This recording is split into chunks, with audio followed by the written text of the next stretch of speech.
Good evening. It's the Jon Gaunt Show. Loads to talk about tonight. It's Can Starmer Survive? Let's get straight into it. Start giving me your comments. It's been a quite historic day with the Chagas Isles as well. So I'm asking the question. Millions of you are probably now shouting at your screens or at your radios. Can Keir Starmer survive? 10 months ago, he led Labour to a historic landslide. But now, oh dear, he's one of the most unpopular prime ministers in modern British history. So how does that even happen? Stay tuned right to the end of the show, because I am going to talk about the three mysterious Ukrainians. While we don't really know much about his marital status, and why is he keeping that from us? What on earth is going on? And why are the media not investigating, the mainstream media, investigating that more? Why is he being protected? But anyway, that means we are talking scandals, broken promises, and a growing feeling that he's just not one of us. You know, we could talk about the free suits, we could talk about the Taylor Swift tickets, anything you fancy. Nothing is off limits, but please be sensible. So let's talk about the free suits, the Taylor Swift tickets, the £2.5 glasses off Lord Ali. Ooh, suits you, sir. While pensioners are freezing and the fuel allowance was slashed. Although mainly I'm inspired to do this again tonight because he is doing a U-turn on that. More details coming out about it now. But the man is in a corner. He's on the ropes. But I got taught a long time ago in tabloid journalism, when you've got them on the ropes, you don't stop. You keep punching them in the face until they fall to the floor.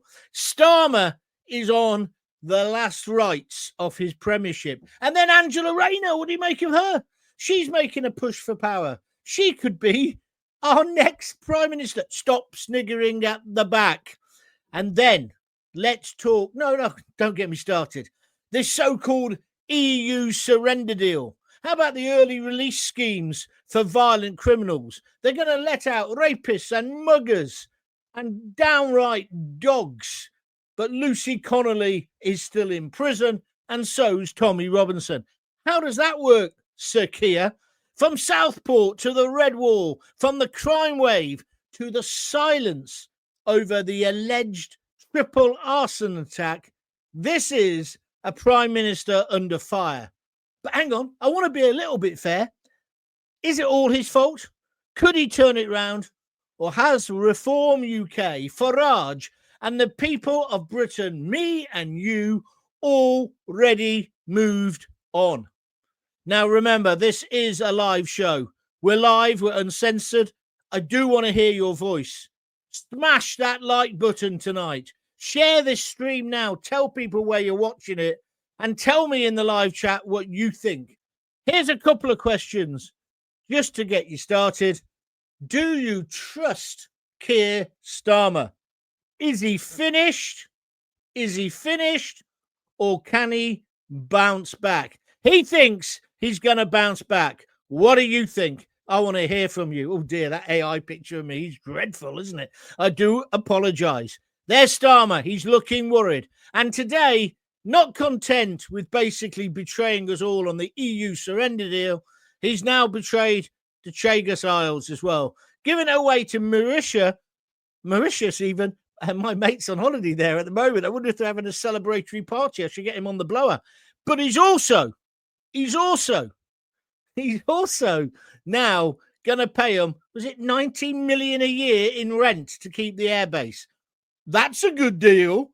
He can't negotiate his way out of a recycled paper bag. Neil Pye, I used to listen to John on local radio at work, and I'm glad he's not changed. Well, I think I've improved, but thank you very much indeed. Tell all your mates I'm here. Phil Bilton, Starmer is a compulsive, complicit liar. Corrupt, he says. Corrupt liar. If you want to have your say, get it through to me now. I'm just looking at my phone because I'll tell you what I have got on here. I did a poll just recently, just an hour or so ago, because I've been coming back from Oxford. 278 votes. Do you trust Keir Starmer? Yes, he's a decent man, 4%. No, he's a liar, 96%. And we've had 278 votes so far. You can do that as well if you want. Evening John says Dark Angel on YouTube. There she is. You get your name on the screen if you get in contact. Smash that like button. I'm asking you, do you trust him? Can he turn it round? And what's this about his personal life? This arson thing. What's behind that? We'll talk about that towards the end of the show so that we don't get completely diverted. Whatever you want to say it now on the Jon Gaunt show. It's as simple as that. So Keir Starmer, let's get straight into it. He's the man who promised integrity, decency, and change. Remember, it was all going to be about change. But he's now facing collapsing approval ratings, massive backlash over scandals, and I think a growing fury from the very voters who put him in power, the people in the so-called Red Wall, the rest of them. Tonight, I'm going to lay it all out. The scandals, the silence, the disconnect from working class Britain, what he calls the working people. He's not working class. He's the son of a toolmaker, and his dad made him a right tool. And we're going to say and ask about, will Reform and Farage be able to pick up the pieces? I believe Starmer is finished. What do you think? Hit the like button. Share this stream now. But most importantly, drop your comments in the chat at the bottom, because I don't want it just to be a rant. This is a live, national, dare I even say it, international debate. You can join in from anywhere in the world. We had somebody on from Sydney in Australia. My mate Dave in Mauritius. Maybe he's lying on the beach. Maybe he'll give us a note or something. So where do we start? We talk about that massive landslide victory, and it was huge. But you know what? At the time, I can remember when Tony Blair got voted in, it really felt, I voted for him the first time, I'm going to be straight with you. It really felt as if the whole world was going to change, didn't it? It didn't feel like that when Starmer got in. It was a lackluster affair. It was like Gordon Brown without the charisma. I didn't vote for him, by the way. I think he got voted in because he was the least worst option.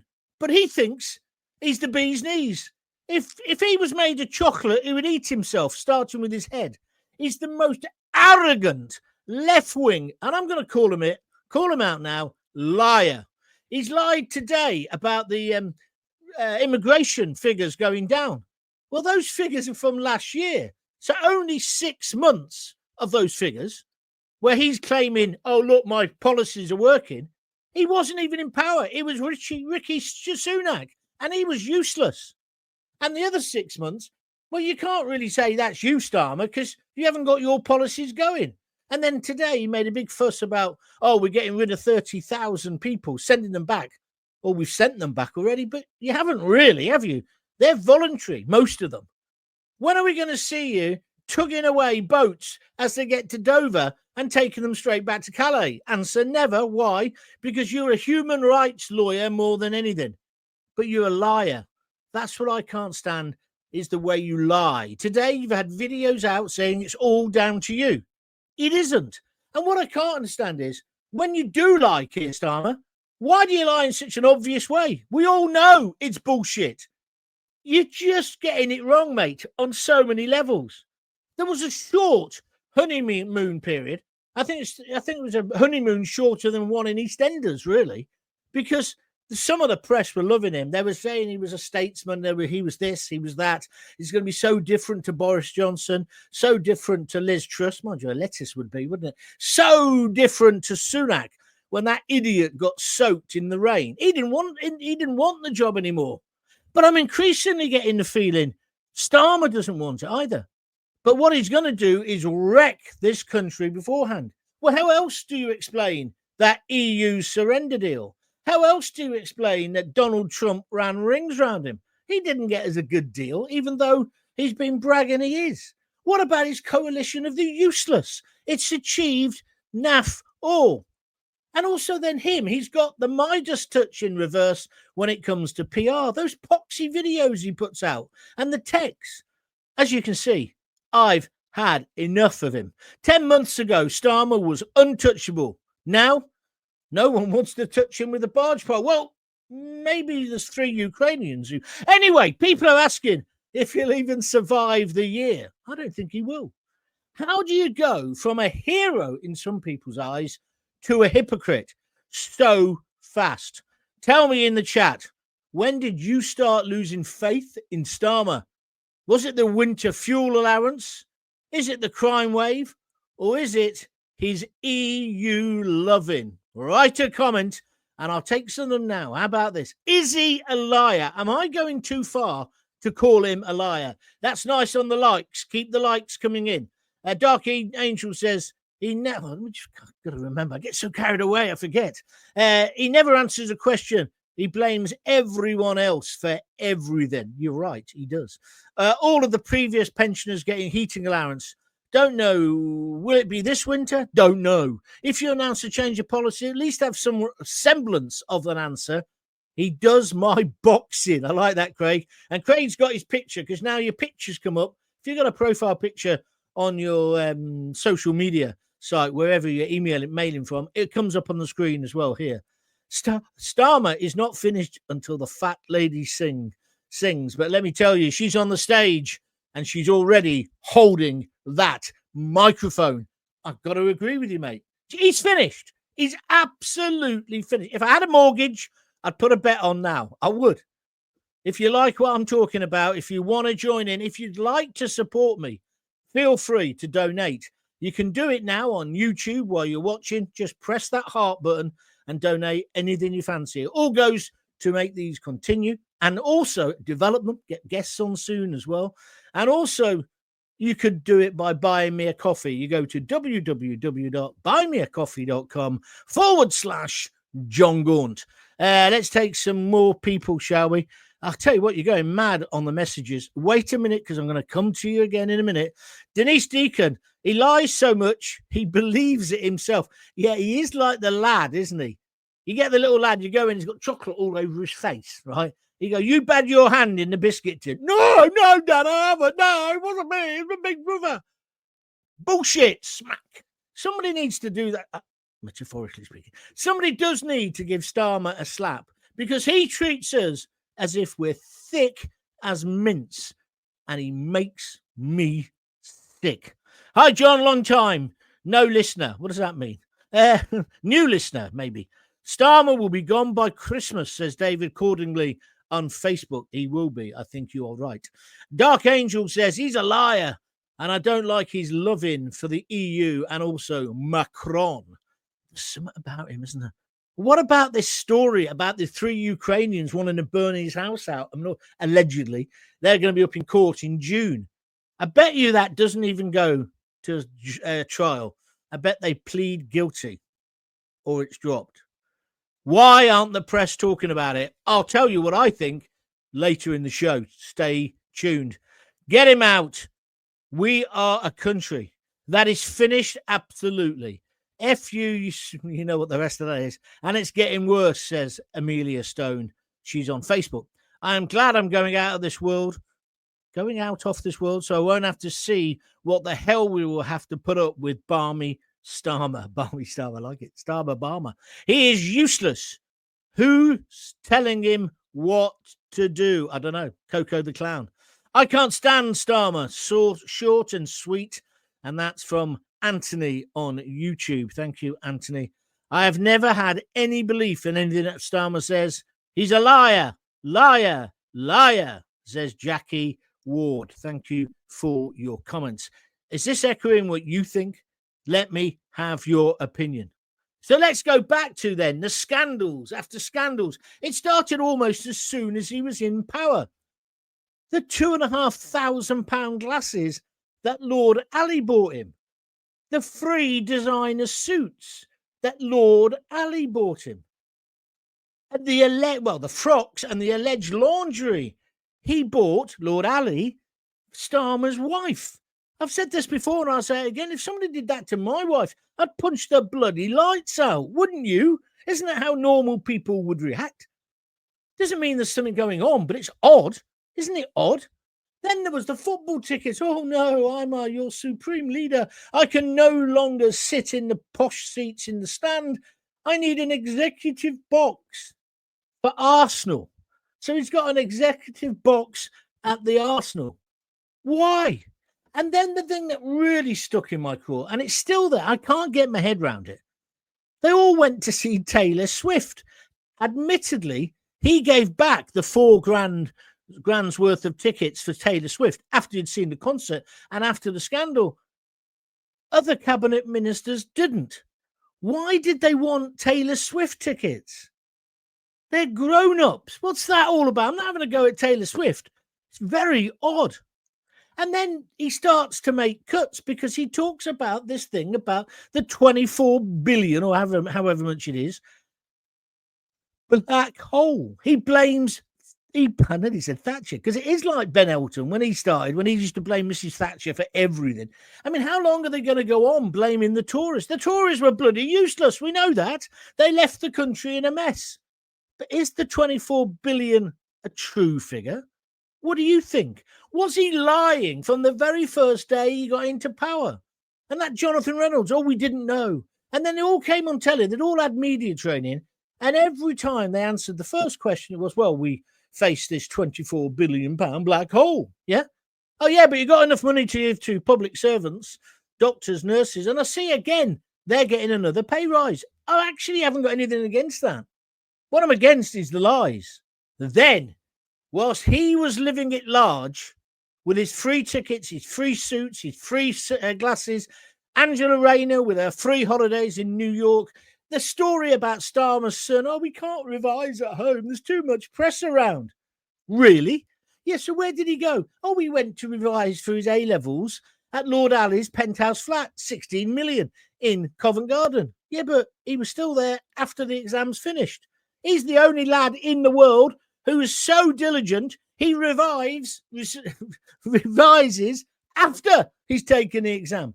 And we're meant to swallow this bullshit. It's nonsense, isn't it? And then the cuts start coming.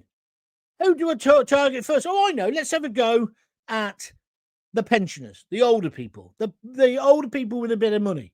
Where should we put the threshold? We'll put it here. Yeah, but if we do that, hundreds of people might die. That's how it seems to be the attitude. And now Angela Rayner in the background, manoeuvring to become the next leader, the next prime minister. Could you imagine that? No, I don't even want to. But she's talking about other cuts, raising income tax.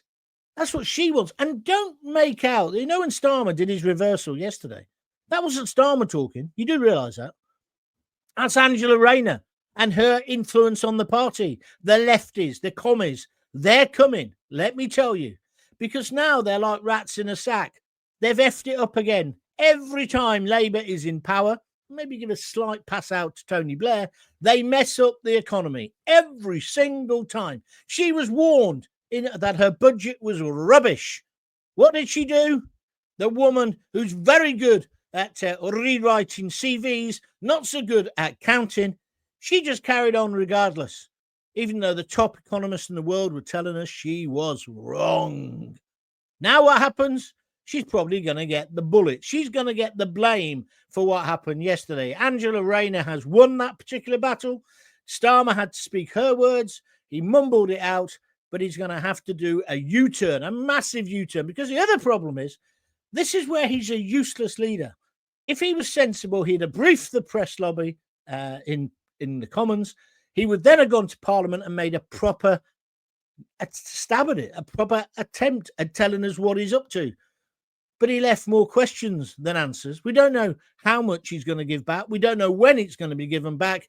And old age pensioners are still worrying their absolute brains out. It's completely and utterly wrong. He's taking the PI and double S. So he's living it large.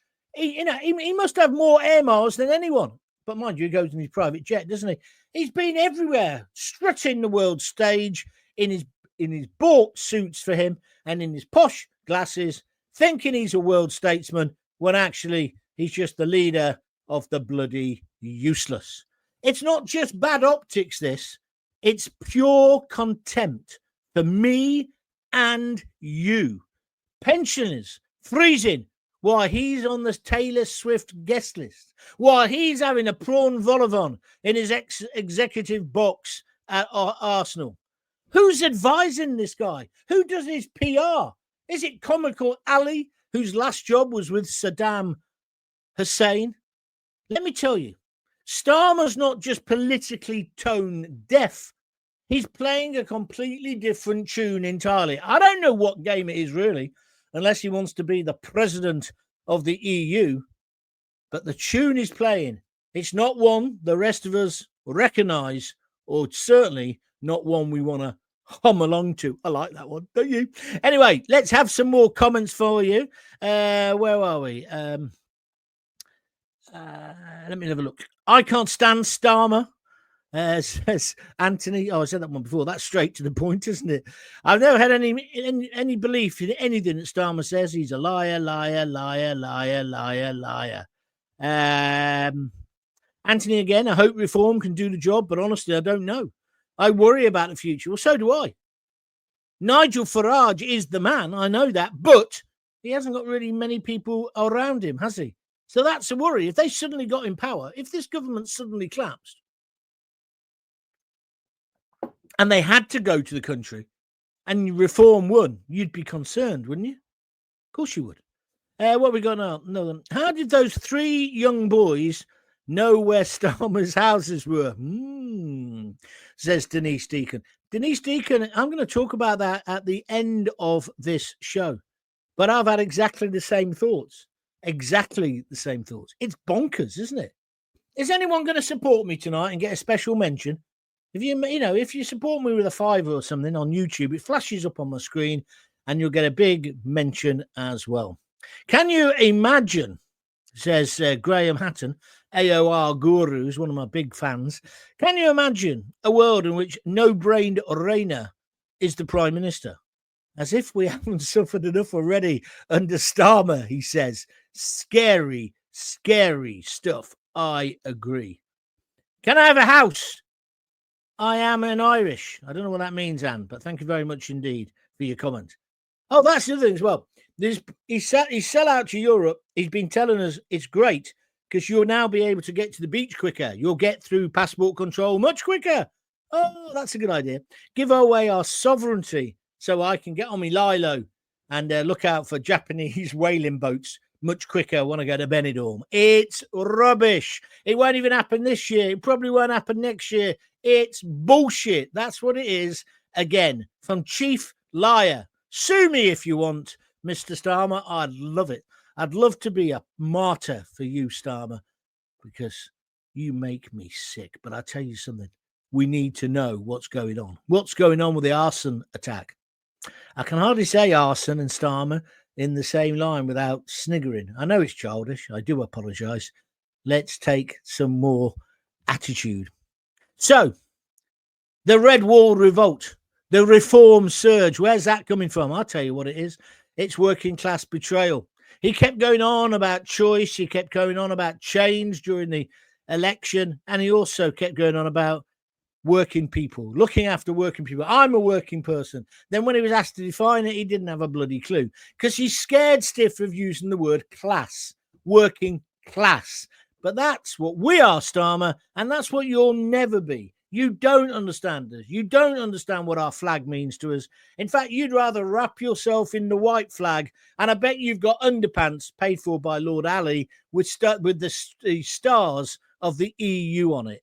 And you know what you also haven't got here? You haven't got the common touch. You can't talk our language. See, it's weird because Nigel Farage went to public school. Nigel Farage was a banker. I said banker.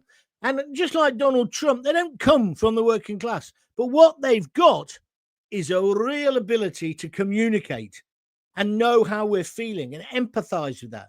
I don't think Starmer can. I don't think Starmer's ever had to turn the settee upside down like Lisa and I have on numerous occasions and shake the bloody life out of it, hoping a few pence will drop out and so we can buy some. I remember doing this when we had Rosie. When I had nothing, I was right on my uppers, living this right shithole in Coventry. We'd come back from Edinburgh. If you read my book, you'll know the story. And that was the day I got my first job in the radio. After doing that, we went to town, bumped into an old mate of mine, Moz, and he said, they'll have you on the radio, Gaunty, because you're good at talking, right? And that's where it all started. It's where it all started. But that very morning, we were going to walk into town. It wasn't far where we lived at the time because we couldn't afford the bus fare. And we literally shook the settee. Don't laugh at me. We all had lino before we had shag pile. And if you didn't, you're not a proper person. If you've never struggled, if you don't understand what struggle is, get me 50p's worth of liver and try and make it last a couple of days. That's the problem. Starmer's never, ever had that. He's not working class. He hasn't got a clue. And Farage, I don't think he's ever had to turn the settee upside down. But he wouldn't laugh at that image. He would empathise, just like Trump would, and sympathise with it and say, I want to change that for you. And so that's the problem. And then we've got the big thing, haven't we? The two biggest things at the moment, immigration and Europe. But let's talk about immigration for a moment. He's bragging today that he's brought it down. It's not him. It's, if anybody, it's the Tories. But even so, they only brought it down because it was historically so high because of the plonker Boris Johnson and what he did, which was open the doors and let everybody in. No one can claim those figures today as just theirs and as if it was a major success. It's nonsense. Absolute nonsense. He was going to smash the gangs. As I keep saying, he couldn't smash his own bloody avocado and his toast in the morning when he's having his cafe latte. He's a fraud. He's scared stiff to take them on. And like in this EU surrender deal, he could have said, I'll do all of the things you want me to do, but I want you to work with me completely on smashing the gangs. You've got to take these people back, Mr. Macron. You can't just keep sending them to us. Did he do that? Did he bollocks? Right? Sorry, excuse my language. And then crime. Look at the way that's just out of control. All this thing this week about, let's have knives without sharp ends. Oh, yeah, that's going to stop it. Not. That's a sticking plaster on a severed jugular, if you understand what I mean. What we need is to put money into children's services. And I don't mean giving them a breakfast every morning. I mean finding out where the feral fathers are, helping those single mums, giving those lads, particularly lads, a father figure in their lives. Too many of them haven't got that. That's where we're going wrong. But also then being tough on them. Okay, we'll have some playing fields. We'll play sport. We'll do this. We'll do boxing gyms. The boxing gym taking kids off the street, right, and turning them around. It's a cliche, those films, because it's true. It's like me. I used to play rugby, and Ken Cook, our PE teacher, said, you're only as strong as your weakest link. He was always looking at me at the time. I don't know why. And it's true. That is the case. You've got to give kids a purpose. Right? Not Kellogg's cornflakes and some stale milk. Let's be clear now. Starmer hasn't just lost the room. He's lost the street. He's lost the whole bloody neighbourhood. He's lost the country. He said he'd get tough on crime. Oh, yeah. It's about as tough as a blancmange. Is Farage, then, the real opposition now? Just tell me in the comments, yes or no. Because I need to know that my opinion is right. Come back to you in a moment. Let's just talk, though, about Starmer. Let's talk about Southport. Let's talk about two-tier justice and double standards in policing. When Starmer called the protesters far-right thugs, that definitely underlined he wasn't prime ministerial material. That was definitely, if he hadn't already signed his own death warrant, that I'm talking politically, metaphorically, that was the day he signed it. He goes up to Southport, he puts a wreath down, someone shouts out, and he runs away. Goes back to have a party, evidently, in London. Not before he says they're far-right thugs. And then later on he said, yes, it was all organised, but then the police found out when they actually arrested and when they took the people to court, all the people lived within 11 miles of whichever town they were rioting. It was a spontaneous reaction because we were so fed up. I'm not condoning it. I'm not condoning the attacks on refugee hotels at all. Not at all. And Lucy Connolly, what she wrote in that tweet was horrid, really horrid. And I'd have told her to her face if I saw her. However, 3 hours later, after she'd been out, she thought, oh, I've gone a bit over the top there. We all do this in public life. I do it all the time. I think, oh, effing hell, maybe I shouldn't have said that. And then you sit there waiting to see what the reaction is, because what else can you do? But in the end, I mean, I've decided I'm just always going to be honest, which is why I want to talk about the Ukrainians and this whole arson thing at the end of the program. Somebody's got to talk about it, haven't they? Give Dan Wootton his due. He's banging on about it as well. But go on, thirsty today. And then we've got the Tommy Robinson effect. See, because if people lose faith in their established political leaders, they'll look elsewhere. And there is a feeling that Lucy Connolly, why is she locked up? And it's out of proportion. So it's not about the tweet now. It's the fact that it's out of proportion, that sentence. It definitely is. They're now talking about not sending people to prison for 12 or 24 months. And she got 31, I think. But they're not going to do that. And they're going to release a load of people starting tomorrow. Rapists and muggers are going to be released. Lucy Connolly is still in prison. So's Tommy Robinson. I can't see it myself. Can you? Then you got the policing and their double standards, depending on what religion you are, or maybe the colour of your skin. They treat you differently. And it was terrible when the police were institutionally racist. And I think they were for a certain time. They were. That was wrong, and that had to change. And there's probably still massive elements of racist police. I say root them out and boot them out. But now we've got to a stage where if you're not a rainbow warrior, you're kind of going to get treated like a piece of shit, aren't you? You really are. So we end up with two-tier justice, two-tier standards, two-tier politics. There's two-tier politics versus the people. If you call people thugs and racist because they disagree with you, Mr. Starmer, that's not leadership. That's dictatorship light, L-I-T-E. So have you seen examples of this yourself? Let's hear from you. Let's hear from you. Let's just go back and see what you're saying. Am I getting you going yet? Am I getting you going yet? I'm working my socks off here. Mick Frinton and C.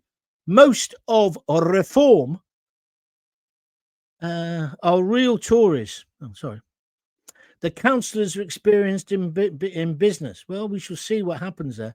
I see what you mean. So you reckon there could be some good people. I wish they'd stop going on about reform and the Tories forming an alliance. The Tories are finished as far as I can see. But anyway, Starmer was a Trotskyist when he was at university. I still think he's an extremist, says Robert Becker. I don't know about that, Robert. He's an extreme idiot. That's what he definitely is. Denise Deacon. Let me just illustrate her first. She's just put in £1.99 to the pot. And she says, keep up the good work, John. Thank you, Denise. Every penny helps to keep these going. So I really appreciate that. Thank you. Dark Angel, she donated a £5 the other day. I think Denise donated money the other day as well. So thank you both. Dark Angel says he's been coached by Tony Blair. But even Blair doesn't like him anymore. That is true. Blair has started turning against him. That is a very good point indeed. Mick says Starmer was the son of a toolmaker, but his dad owned the factory. Yeah, that's absolutely true. He did. All right. He should never have got into number 10. He got in with lies, says Christine Garcarty on YouTube. Well, this is my whole point. I called him a liar last night, and that's one of those things where I thought, maybe you've gone a bit far there, Gaunty. The stormtroopers will be kicking in your door with their rainbow Doc Martin lace boots and carting you away to the cop shop for daring to say that. They didn't, but there we are. I'd like to be a martyr. What do you reckon, eh? But you just don't know what you can say, what you're allowed to say, what you can't say.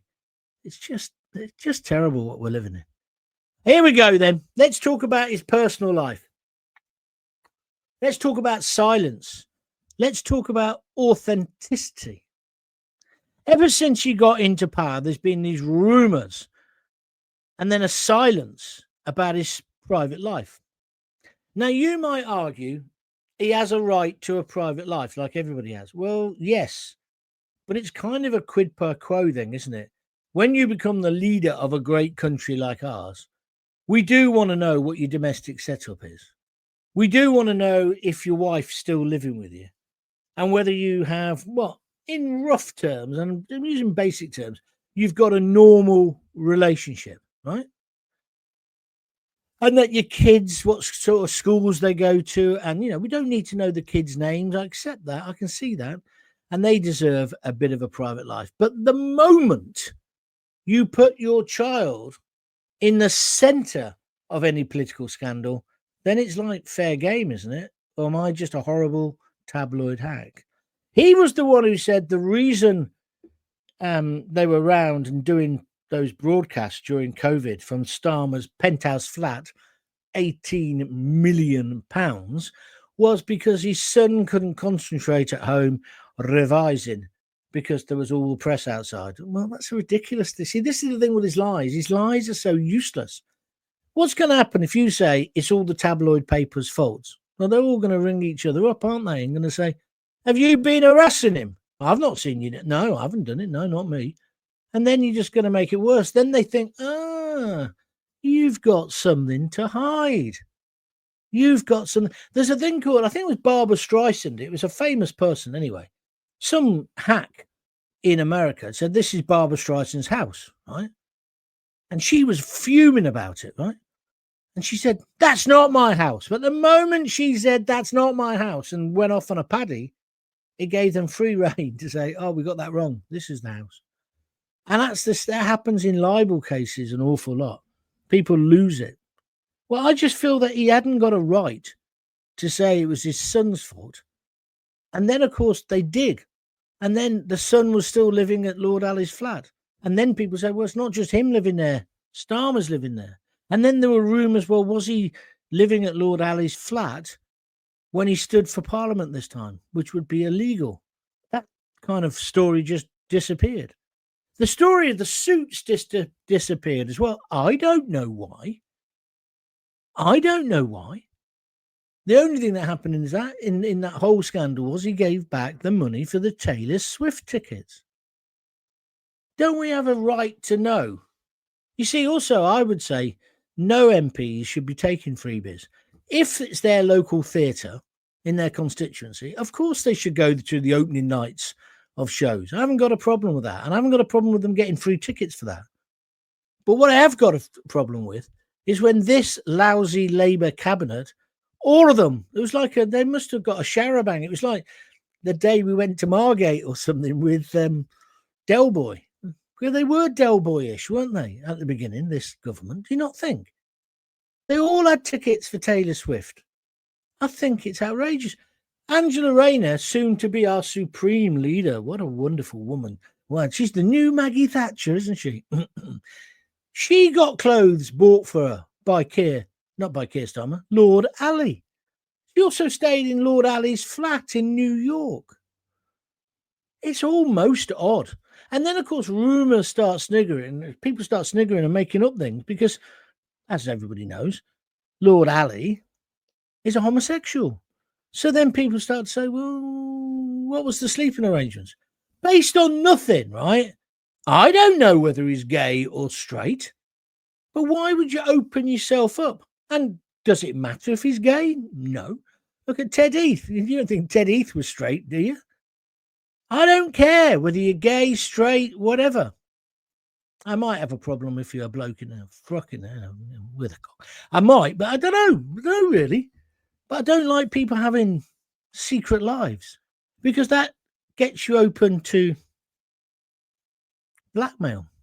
I'm not suggesting he has been blackmailed. But how odd. Some of the decisions he's made, when you and I have been going, oh, does he hate our country? Why is he doing that? That's ridiculous. Why is he doing that? That's not what people want. It just makes you wonder. So then we begin to think, is he really one of us? Well, I think we've decided he's not. Most of us. He's not one of us. But he's not somebody who can say, oh, he's a knob and he just hasn't got a clue. It's that we think he's got a secret agenda. We don't know what that agenda is. And then, how odd that a Ukrainian firebombed his house. And then how odd that we have pictures of that guy, and then everybody starts saying, oh, he's a model. And then people immediately move from he's a model to he's a rent boy. I don't know if he's a rent boy.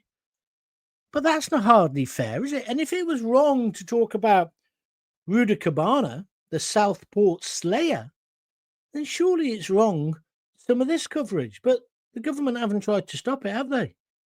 And then the other chap got arrested at Luton Airport. You literally couldn't make this up. The other one got arrested. And then they were telling us within a couple of hours, he's a model.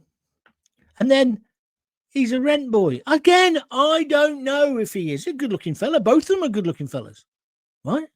I don't know if that means, and just because they're Eastern European, they must be selling their bodies. I don't know. Do you?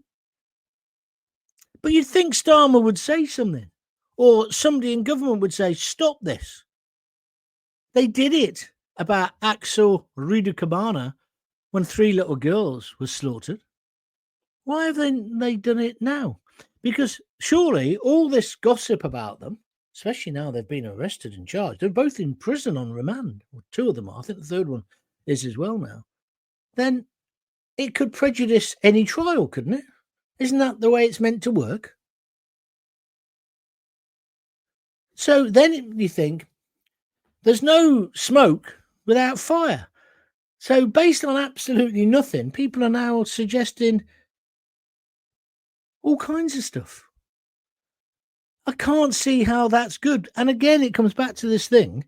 If you leave an information vacuum, Mr. Starmer, people will fill it, especially today. I mean, I was proud to work on Fleet Street. It wasn't even in Fleet Street then, but I was proud to be a tabloid hack. I really was. And I think the Sun, and especially in those days, was a brilliant newspaper with brilliant journalists, brilliant photographers, everything. I was proud, really proud. Pinnacle of my career. Not embarrassed to say that. And we had real power. Real power. That power's not there now because that power has transferred to the internet. It's transferred to you lot and the things you can say. And some of the things people have been saying, I've thought, no, that's wrong.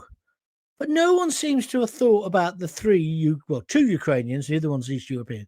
And they're now saying there's more. How many more? What was their connection? And is it fair that these models are being tarnished as whores? I don't know if that's fair because I don't know if it's true. What do you think? And why isn't anyone worried anything about it? Is it a bit like the Rotherham grooming gangs? Oh, all those girls, they were asking for it. You can't ask for it if you're under the age of consent. Oh, they were prostitutes. All that attitude. Do you see where I'm coming from? Is there an element of that? I haven't really got any sympathy because the Ukrainian. But also, how did they know who to firebomb? I know they got some of it wrong. And somebody said to me on Twitter, oh, it's easy to find out where people live. I don't think it is. I don't think it's as easy as you think it is. I find that all odd. And why fire? Why a fire bomb? Why set fire? I mean, did you see the way the car was burnt out? And why didn't we hear about that before the attack on the house? And why has it been a drip? And what are the mainstream media, the press, the BBC? They've not really covered it. I find it really strange. Really strange. George Galloway, God bless him, he's been banging on about it. Dan Wharton's banging on about it now. But this is why you need the independent media. Not because we're going to, and if you're listening to what I'm saying, I'm not breaking the law anywhere here. But I find it really odd. And then I thought, well, maybe there's a D notice. I asked about this on Twitter. My mates in Fleet Street say, no, there isn't. But is there a D notice? But they have informal ones now where editors are asked, oh, please don't talk about that. Leave it out. We'll give you something else later. But no one's looked into it. Is there not a journalist in the country who wants to know what's been going on? Maybe nothing's been going on. But how odd. And using fire. I mean, I've watched enough episodes of Cracker to understand the symbolism of fire, haven't you? What's our Prime Minister been up to? Or somebody in his inner circle? Why was it targeted very much at him? I mean, unless they'd gone and firebombed Downing Street, it could not have been any closer to him. Former properties owned by the Prime Minister. They probably still thought, well, I think he still does own the one that he's given out to his sister-in-law or wherever it is, whatever balmy excuse there was. And the car, they might still, he might still have that people. It's horrific. Why the silence? Why the silence? Always remember when I think Farage got caught with a Lithuanian lady of the night, I think she was, or a model. I think she was a model. And the News of the Screws, I think it was the News of the Screws, wrote a story which basically, well, they rang him up and said, well, look, we've got you. You know, we know you've done this, whatever. And so he said, so what's the story? And it was, the story was Nigel Farage slept all night with Lithuanian something, Olga something, 22, 20 something. They got a quote, Mr. Farage. And he said, did you say slept? And they said, yes. He said, I can assure you, I didn't sleep. And I just thought that's the best answer to it. No one thinks he's a saint, do they? I just find it odd. What's going on? We have a right to know. And then people saying that Lady Victoria or whatever her name is, who I feel sorry for, is Mrs. Where's she in all this? And then she goes to something and she's got a bit of a face on. She's got the Mardy face on, you know, as the Arctic Monkeys. And then they try to hint there's something going on in their relationship. I think it's awful. Be upfront. Be upfront. Do you want some media advice? If you ever get caught in bed with the whole of St. Albans Cathedral Choir, just confess straight away. Or if not, keep your mouth shut. Never, ever change your position. I don't even know if St. Albans has got it's got an abbey, hasn't it? But you understand my point of view. The public perception, the man is so wounded now. So he's got this odd personal life, which we don't really understand. He's been firebombed. There's a trial in June. They've all been remanded in custody. He locks up a woman with his chumocracy mates for a tweet, which wasn't nice, but come on, she's done enough time now. You'd let her. I thought he'd let her out, or he'd talk to his pals and there'd be an agreement. But then he lies. Did you see that was the other lie? Oh, I don't know the case. The next day, he knew all about the case. It's bullshit.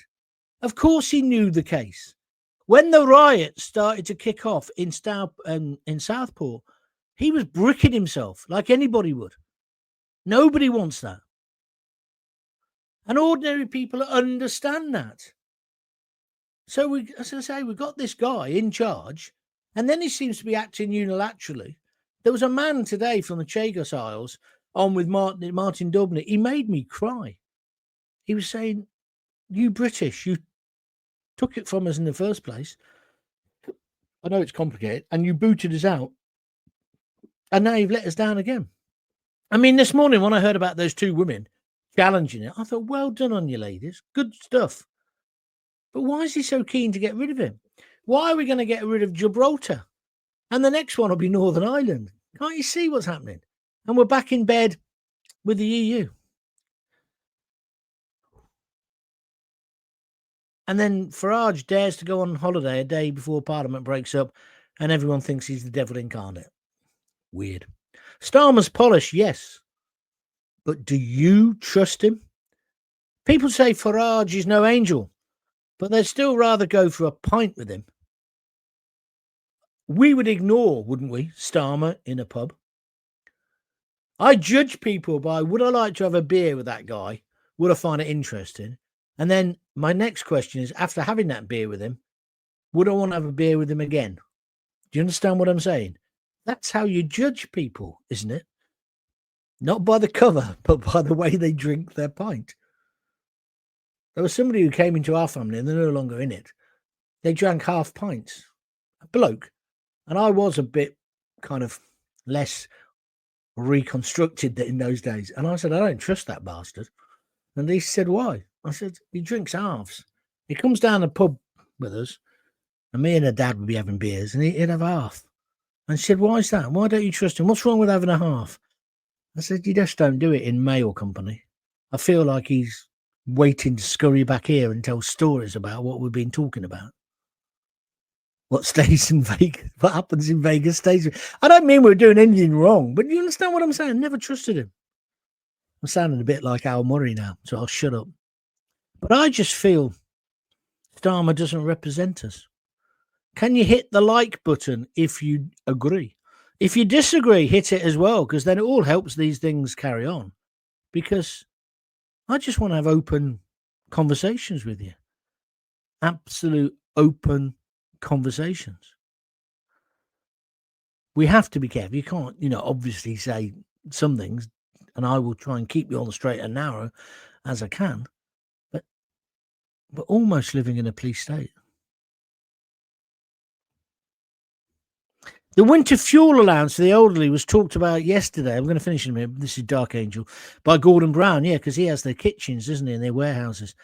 He said it was wrong to do that to the pensioners. Well, Gordon Brown was right about that.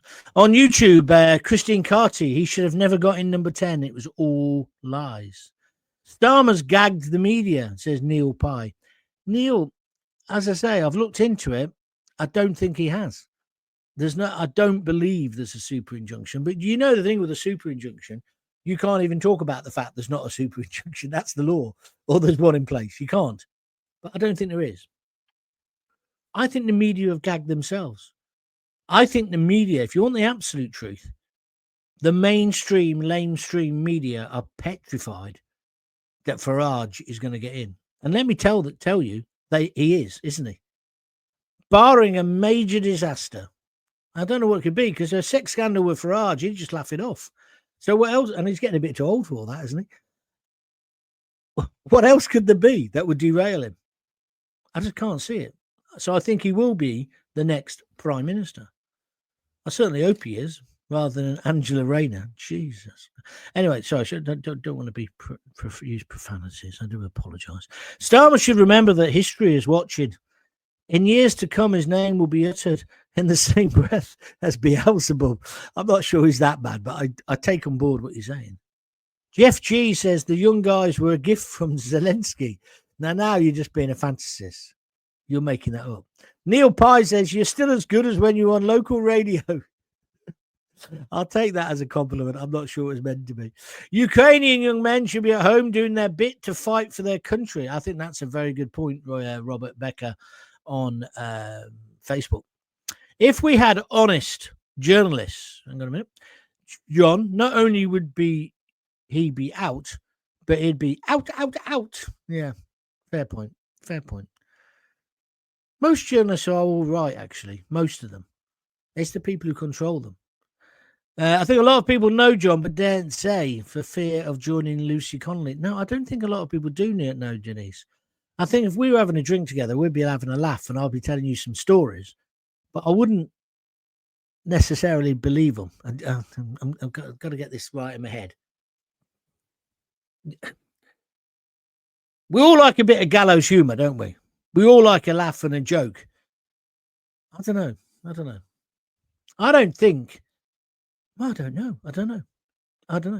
We just had a £4.99 from Steve Palmer on YouTube. He's saying, keep it up, John. At my age, I try my hardest, but you never know. It's what I said in a month. Oh, you mean keep up the performance? Yes, thank you. Thank you very much indeed. Jacko Robinson, I'll have half. Yeah, that's right. What program was that in? Was that in the program with Carl Harman? Was it that one? Which Dex's Midnight Runners did the theme tune to, Kevin Rowland. I'll have half. Can't remember. Somebody will tell me. Ian Berry says Starmer is controlled by Max Sweeney and Labour together. Yeah, I think there's an element of that. Although Max Sweeney is obviously useless as well. Because I think he's the idiot behind these videos that Starmer puts up that just don't hit the mark. They've got every bit in there, every ingredient. It's a bit like cooking with Mary Berry. I'm sure if me and her were in a kitchen, Stop it with your fantasies. I'm sure if me and her were in a joke, we're in a kitchen together, and she said, "Let's make a Victoria sponge and don't have a soggy bottom, John." I said, "What can you tell from there?" But if I was making a cake, her cake with all the same ingredients, same eggs, just as fresh, her cake would always rise. Mine wouldn't, because she's an expert. It's like Frank Carson used to say to me, "It's not the joke, it's the way I tell them." It's true. He was a nutcase. I did loads of telly with him. What a brilliant bloke he was. When you did a show with him and you're in the green room, afterwards, your ribs were aching, literally aching. There's only one other guy made me laugh as much as him, Stan Boardman. His act, I don't think, was as good. The actual act he did for people, the humans, but off stage, I've been to loads of charity events, but bloody funny. Gag after gag after gag after gag. A star, a real star. But then he did that chip shop joke about the bomb in the chip shop, and he never went on telly again. That was kind of cancel culture. Love thy neighbour, says Neil, the guy who had the halves. Robert Becker says, was it brushstrokes? No, that was the program with Holman in. Great show. Steve Palmer, I just got to say that. Look, there's the $4.99 because I might have lost the saying thank you to him within all the jokes. So I do apologise, Steve, but $4.99 for keeping it up. Thank you very much indeed. Nigel Gordon, see, Nigel, you've becoming a good contributor after starting off as a bit of a twat. But he says, this all reminds me of a program, The Prisoner, Patrick McGee. Yeah, what a great program. Have you ever been there to where they filmed it? They built the whole village. It's called Port Merion or something in Wales. Weird place. Weird. You can stay there now as well. I always wanted to. I won't be doing that now because I'm skinned. Well, weren't thousands of people having Ukrainians in their homes? Says Tony Kenny. Yes, but I don't think they were then saying, we'll welcome you home with a real fire. You remember that and not the 9 o'clock news? And they talked about the Welsh. Remember the Welsh radicals? They started burning down the English people's cottages, holiday homes. And they did a sketch was come home to a real fire and the cottage is on fire. Sorry. It appeals to me, that kind of humour. Anyway, I've had enough. Thanks for listening to me. Let's keep an eye on what Starmer's up to. I think he's finished, personally. I can't see how he can carry on. I think what he did today with the Chegasars was a disgrace. I think what he did with the EU the other day was a disgrace. I think what he's going to do to Gibraltar is abhorrent. And I think what he'll eventually do, sun's shining on me. Well, what he's eventually going to do to Northern Ireland is wrong as well. The sun is shining through my window. Do you see that? It only ever shines on the right. Be good that, John, if you could pronounce the word. The righteous. Anyway, that's me done. Tomorrow's Friday. I don't normally do a show Friday. I might do one during the day. I'll notify you. And the best way to find out if I'm doing extras, right, is to subscribe to YouTube. YouTube is free. Go to Jon Gaunt TV, press the bell or whatever you have to press. And then every time I go to do a broadcast or announce I'm going to do one, you'll know about it. Anyway, so Friday, I'm not doing a show Friday night at 6:30. There definitely won't be on at 6:30. I'm off to the theatre tomorrow with my missus to see much about nothing. Anyway, a comedy. I don't really like the comedies, but this one's meant to be good. It's set in a football Premier League team, I think. So it should be good. So I'm doing that. Monday is bank holiday, but then I'm self-employed, so I'll probably do a show Monday unless I go to the pub at lunchtime with my mates, although most of my mates are on holiday. All right, then, that's me finished. If you do want to help out, don't forget www.buymeacoffee.com/Jon Gaunt, or do it via YouTube as well. Either way, just help me out because we're getting there. We're really getting there. Fantastic reaction in terms of the amount of people watching. Loads of likes and all the new likes. That's what we love to see as well. So thank you for that. I shall speak to you probably tomorrow or Saturday, sometime over the weekend, but definitely on Monday. Until then, if you've got kids, give them a kiss, give them a hug. Have a great bank holiday with your family, and I'll see you next week. All the best. Oh, give them a kiss, give them a hug. Don't forget to tell them you love them. See ya.